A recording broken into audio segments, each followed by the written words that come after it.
yavutse batabishaka, avukira mu gihugu cya Argentine aho bita i Rosaria.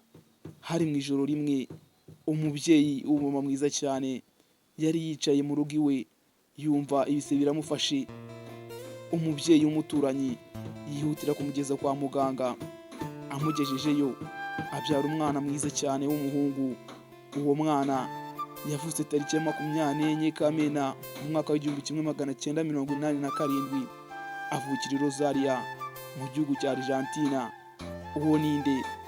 Nta wundi ni Lionel Messi Andreas Pochettino. Ndabashimiye ko mudukurikiye, tugiye kubagezaho amateka yaranze uyu mugabo witwa Lionel Messi.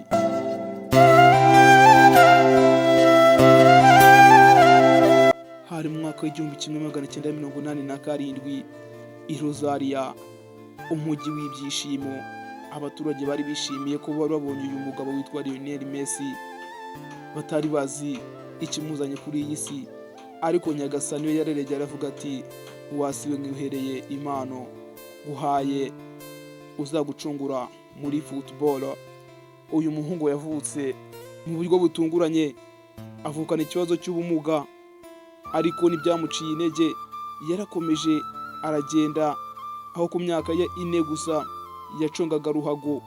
Aho nyirakuru ubyara papa we yaje kubona ko afite impano, akegera ekipe ya FC Barcelona y'abatoya, iyo tuzi nka La Masia. Niho yaje kumujyana. Ekipe ya FC Barcelona yaramukundiye, nayo iramwakira, iramurera, iranamuvuza. Muri make nta kitamukoreye, nawe ntacyo atayihaye. Yatangiye kuyikinira ku myaka ye 4, arazamuka aho yatangiye gukina ikipe y'abakuru afite imyaka 16. Muri make Lionel Messi ku myaka ye 16 yaratangiye guconga ruhago nk'uwabigize umwuga, aho amasezerano ye ya mbere yasinye ku rupapuro rwa rundi twita urw'isuku. Lionel Messi yatangiye gukina nk'uwabigize umwuga, aho umukino we wa mbere yakinnye mu mwaka w'2003. Umukino wa mbere yavuye mu kibuga nta gitego atsinze, ariko ibyo ntibyamuciye intege. Yarakomeje arakina, ibitego arabitsinda, ibikombe arabitwara. Mu by'ukuri uyu mukinnyi ni umukinnyi mwiza, nta muntu utamuzi. Ibihembo bye yagiye atwara ku giti cye. Lionel Messi yatwaye icyo twakita nka Ballon d'Or.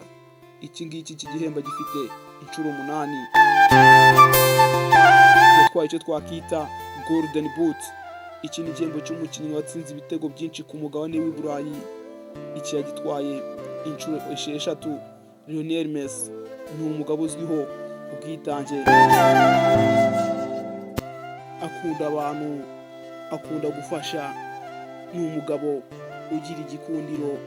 Uyu mugabo yagiye yubaka amafondasiyo akomeye cyane, aho amwe ayobowe na mushiki we bakurikirana, akaba n'andi yashinze ayoborwa na bakuru be. Lionel Messi ubuzima bwe mu rukundo. Lionel Messi yakundanye n'umukobwa umwe. Uwo mukobwa ni witwa Antonella Rukuzo. Umwana bakuranye i Rosaria, bamenyanye Lionel Messi afite imyaka 4 ataratangira gukina football. Lionel Messi barakuranye, barateretana, igihe kiragera bakora ubukwe. Babyaranye abana 3. Imfura yabo yitwa Matteo Messi na Diego Messi. Aba bana babo umwe yavutse mu mwaka wa 2010, undi avuka 2013. Mu gihe Lionel Messi yakundanaga n'uyu mukobwa witwa Antonella Rukuzo, Lionel Messi ntiyigeze yiteza abandi bakobwa. Lionel Messi mu ikipe y'igihugu cye akinira igihugu cyitwa Argentine yatwayemo ibikombe byinshi, nta gikombe na kimwe atatwaye. Aho twavuga ko Lionel Messi akiri umwana yatwaye umudari wa zahabu muri Olympique. Lionel Messi yatwaye ibikombe bibiri bya Copa America, igikombe gikuru ku mugabane wa Amerika y'Epfo.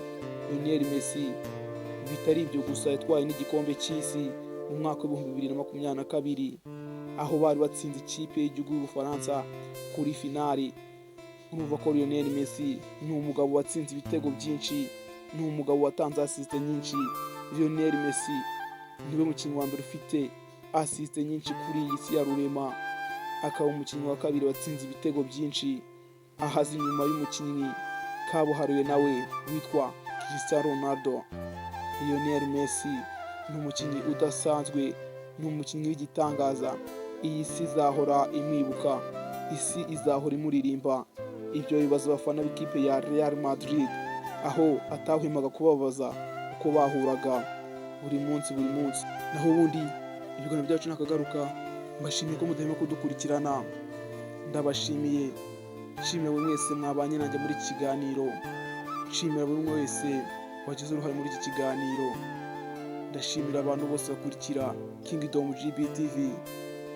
Mukomeze mukande subscribe, share na like, dukomeze tubane no mu bindi biganiro, mutwereke urukundo.